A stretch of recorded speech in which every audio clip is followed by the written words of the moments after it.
Ukraine strikes Russia's energy vessel. The Arctic sky turns into a sea of fire.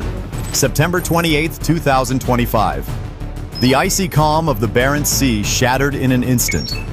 A 12,000-ton nuclear transport ship, Belogorsk 7, cut through the freezing waters north of Murmansk, carrying what Moscow proudly called the future of strategic warfare. Inside its armored hull were 160 tons of uranium fuel rods, 23 tanks of weapons-grade plutonium, and precision guidance systems for Russia's newest hypersonic missile, the Tsirkon. To the Kremlin, it was untouchable. To Ukraine, it was unforgivable. From hidden bases in Chernihiv, 75 drones and 3 MiG-29 Ghost Wings roared into the sky. 25 radar jammers, 50 kamikaze drones, and 6 Kh-29L missiles locked onto the vessel's coordinates. Beneath the black clouds of the Arctic night, Kiev prepared for its boldest operation yet. A strike that would test the limits of courage, precision, and fate itself. Can a small nation truly cripple the nuclear might of a superpower? Or will this act ignite something far greater than war? Let's find out. September 28, 2025, 3:20 a.m., Moscow time. The Barents Sea is calm under a pale moon, icy waves cutting through the northern mist. From a distance, the Russian nuclear cargo ship Belogorsk 7 appears serene, gliding toward the mouth of Kola Bay, the protected artery leading to Severomorsk, home of the Northern Fleet, the centerpiece of Russia's nuclear deterrent. Inside the 12,000-ton ship, 42 crew members are on night duty. Engineers testing cooling valves, technicians monitoring radiation shields, sailors cleaning corridors loaded with heavy machinery. But what they are carrying is far beyond any ordinary cargo. Deep in the steel compartments were nearly 160 tons of uranium fuel rods, 23 containers of weapons-grade plutonium, and precision mechanical parts for the Tsirkon missile program. A next-generation hypersonic weapon that Russia claims can fly at Mach 9 and penetrate any Western defense system. The estimated value of the shipment exceeds $4.6 billion, but its strategic value is immense. If the material reaches Severomorsk, Russia will be able to mass-produce Tsirkon missiles capable of hitting targets 1,000 miles away in less than 7 minutes, enough to overwhelm Ukraine's air defenses and spread terror across Europe. Ukrainian intelligence had been tracking the ship for weeks. Satellite signals from the northern coast of Norway confirmed its route. What they discovered shook the command in Kiev. The Belogorsk 7 would reach Severomorsk within 9 hours, within radar range of Russia's most fortified naval hub. Waiting any longer would mean disaster. At 3:37 a.m., a single order was transmitted throughout Ukraine's Joint Operations Command. Stop at all costs. There would be no diplomacy, no hesitation. A decision had been made. A bold, irreversible, and dangerous one. To stop Tsirkon before it was born, Ukraine would have to strike at an impossible target, a nuclear-powered energy ship protected by the Northern Fleet itself. And the clock was ticking. 3:45 a.m., secret airbase, Chernihiv region, northern Ukraine. Inside the underground command room, 12 senior officers huddled around a digital map glowing in the dim light. The red marker Belogorsk 7 was moving north at 12 knots, approaching Severomorsk. Every mile it traveled was a countdown to disaster. If the cargo reached its destination, Russia would assemble more than 80 Tsirkon-M missiles, each capable of carrying a 500-kiloton nuclear warhead, 40 times the power of a Hiroshima bomb. Ukraine's top strategist, General Pavlo Hrytsenko, pointed to the screen. "We strike now, or we will face hypersonic fire." His plan was bold, almost reckless, but mathematically precise. 25 decoy UAVs equipped with radar jammers to blind Russian surveillance systems. 50 kamikaze drones, each carrying 40 pounds of PBX-12 explosives, programmed to simulate a full-sized airborne swarm. 3 MiG-29 Ghost Wing fighters, armed with 6 laser-guided Kh-29L missiles, to deliver the final blow. Every coordinate, altitude, and time frame was calculated down to the second. The plan hinged on a fragile truth. 5 minutes of chaos inside Severomorsk's radar network would decide the fate of the mission. At 4:15 a.m., the crew refueled each MiG-29 with 4,500 liters of jet fuel. Technicians on the ground checked their targeting devices while the pilots, an average age of 29, silently fastened their helmets. No music, no speeches. Just the soft hum of the engines and the understanding that failure meant extinction. At 4:22 a.m., the hangar doors opened. Under the dawn sky, 75 drones shot up like sparks into the darkness. And minutes later, 3 silvery black shapes soared north toward the Arctic. The hunt was on. Would Ukraine's gamble strike the heart of Russia's power? Or would Moscow's defenses turn the sky into a wall of fire? 4:31 a.m., the Arctic sky was dark and silent. Then, in a matter of seconds, the silence was broken. From a position 60 miles south of Kola Bay, a swarm of 75 Ukrainian drones swept in like a steel tide through the low clouds. 25 designed to jam any radar screens, 50 armed with high-explosive warheads, each carrying a payload of more than 40 pounds. Their flight signatures vanished under the electromagnetic storm they created. For a brief moment, the Russian radar stations near Cape Sviatoy Nos lit up in chaos. Dozens of moving points of light appeared. 75 low-flying points of contact spread out over a 40-mile radius. Sirens blared across Severomorsk's early warning network. In the control bunker, commanders shouted orders. The S-350 Vityaz system was activated, 12 launchers rotating into the sky.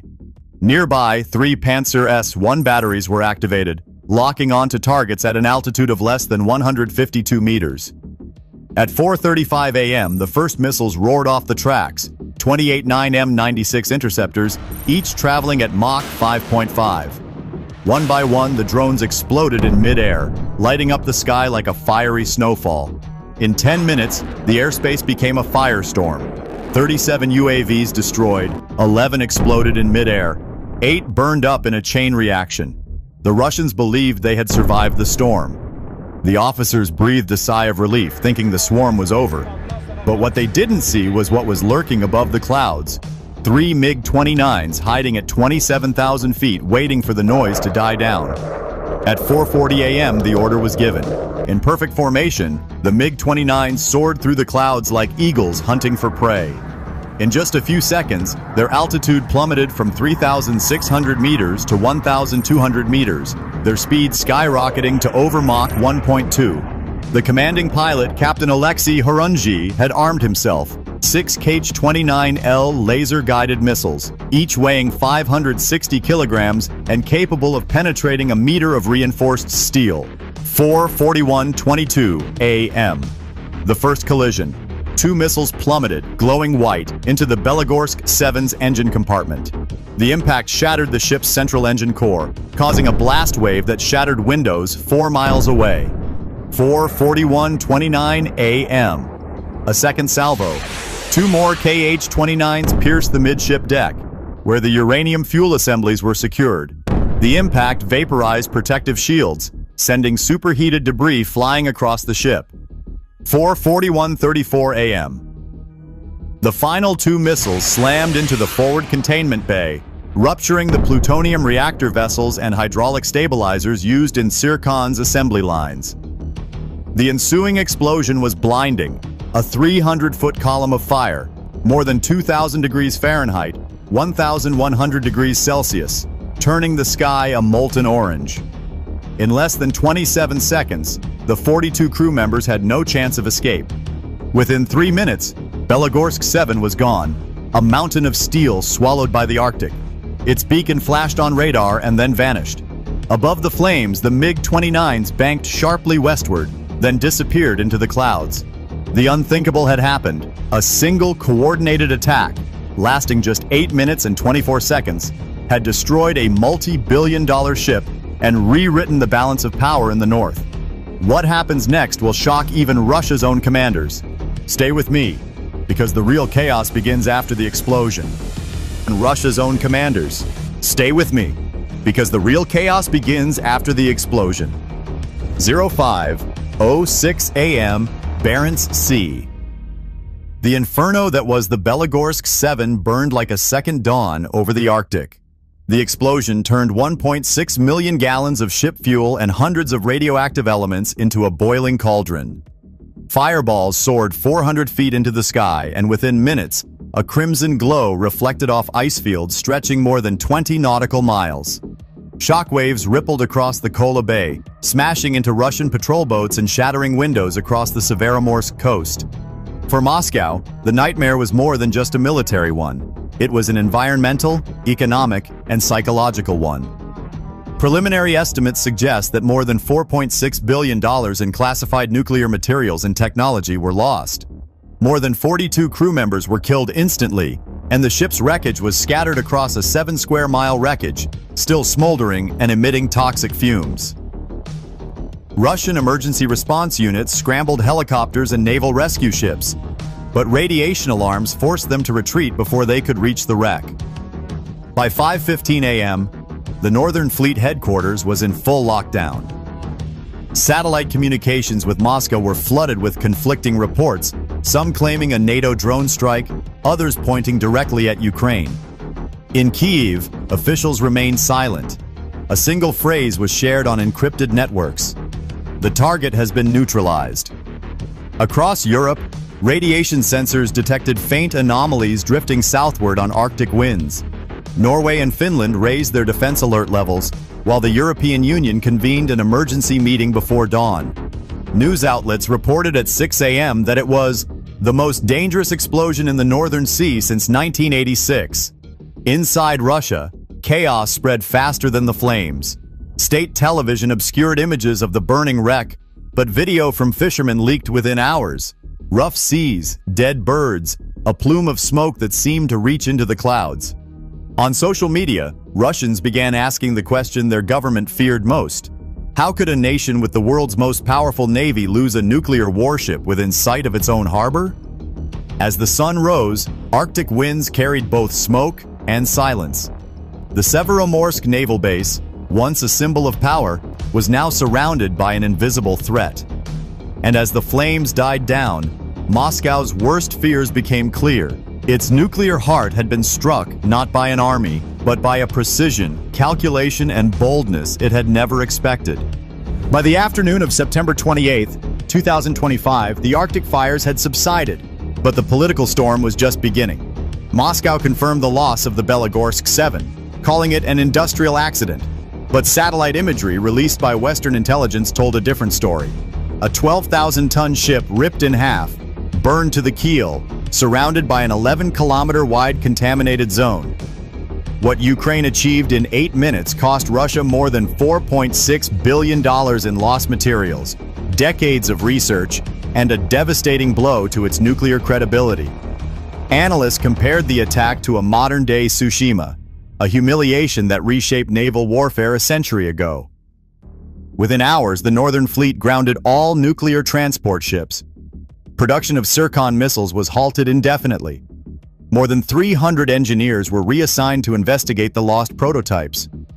Even Russia's state energy agency warned that the cleanup could take 10 years and cost an additional $2.2 billion, while radiation readings near Kola Bay spiked 240% above baseline. In Kyiv, officials broke their silence at 7 p.m. local time. The statement was brief but firm: "We acted to prevent a larger catastrophe." Behind closed doors, Western defense officials quietly acknowledged admiration, not for the destruction, but for the precision. No civilian targets were hit. No chain reaction ensued. It was an operation performed under impossible conditions.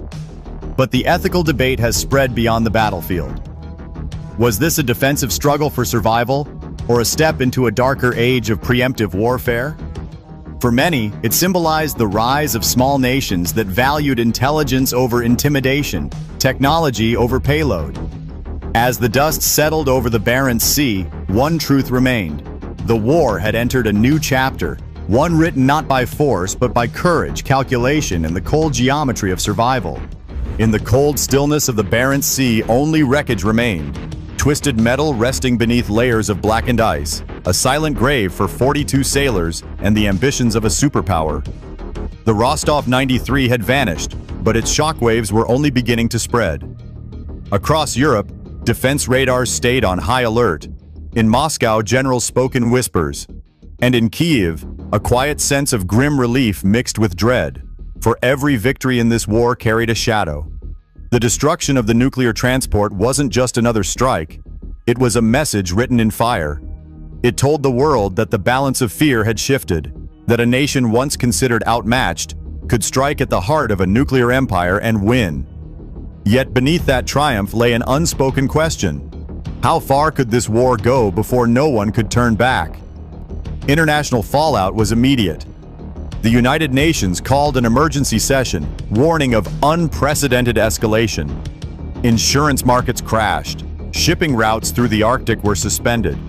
Radiation monitors in Norway, Finland, and northern Russia blinked red for days. Experts estimated cleanup and containment could reach $7 billion over the next decade, with ecological damage stretching across 3,000 square miles of ocean. But while politicians debated, one truth was impossible to ignore.